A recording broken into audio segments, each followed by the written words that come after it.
the experiences of your family escaping the Lebanese civil war, and how a tragedy like that can shape your happiness today.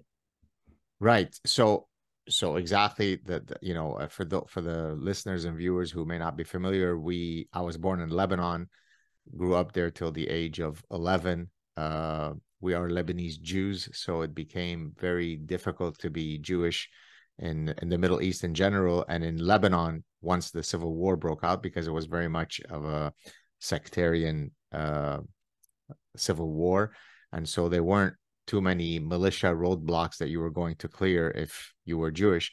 And so, death awaited you around every corner. It was a incredibly brutal civil war. Most civil wars are judged against the backdrop of the Lebanese civil war brutality. And so, yes, it was very difficult. But, every time that now I'm down on myself because, oh my God, I've got so much pressure. I've got to go on this media tour and I've got this and I've got that. Then I'll stop and say, wait a second. You surely you can't be whining about the fact that people want to talk to you about a book on happiness.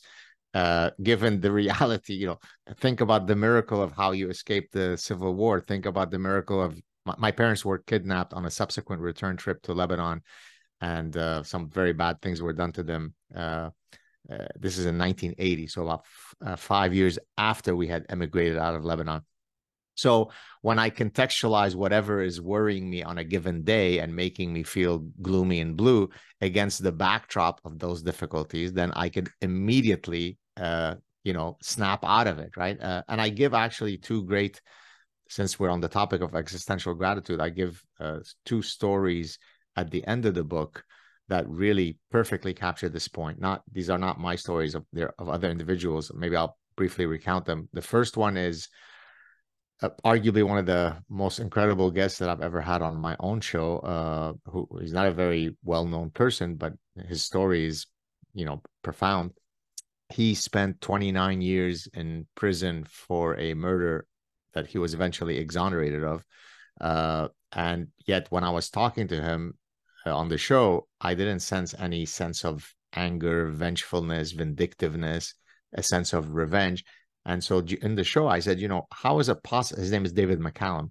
How is it possible for you to be so well adjusted after someone stole almost 30 years of your life from you? I mean, you must be the reincarnation of Buddha. I mean, you're a much better man than I am, because I would want to, burn the world down in a sense of revenge and vindictiveness.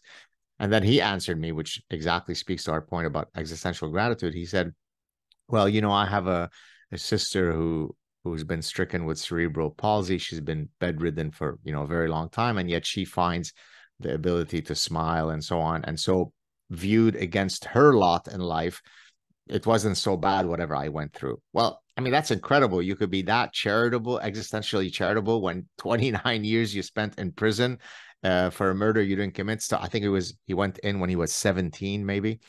So that's story one. The second story is of what I call the happy homeless guy. This is a gentleman that I was a visiting professor at University of California, Irvine, for a few years, many years ago. And at one point I was working on some project at a cafe, and I had a whole bunch of books laying around at the cafe, and a gentleman comes up to me and says, oh, wow, what are these, I'm very interested in these books, what do you do, so on. So we struck up a conversation.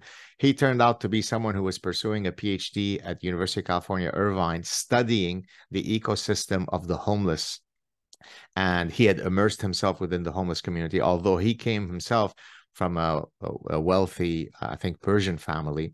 Fast forward about 10 years later, he ends up, through various reasons, becoming himself homeless and living out of his car. He finished his PhD.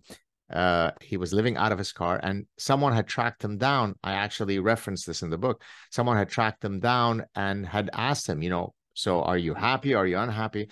And he said, what do I have? What are the reasons for me to be unhappy? Number one, I have a library card to the Newport Beach public library where I can go and feed my mind. Number two, I can go to the gym and work on making sure that my body is healthy. So I've got all the reasons to be happy. This is a guy who had become homeless and was living in his car. And so again, even when we are faced with incredibly difficult situations like the two stories that I told you and my story in my childhood, we can somehow find a way to find existential gratitude.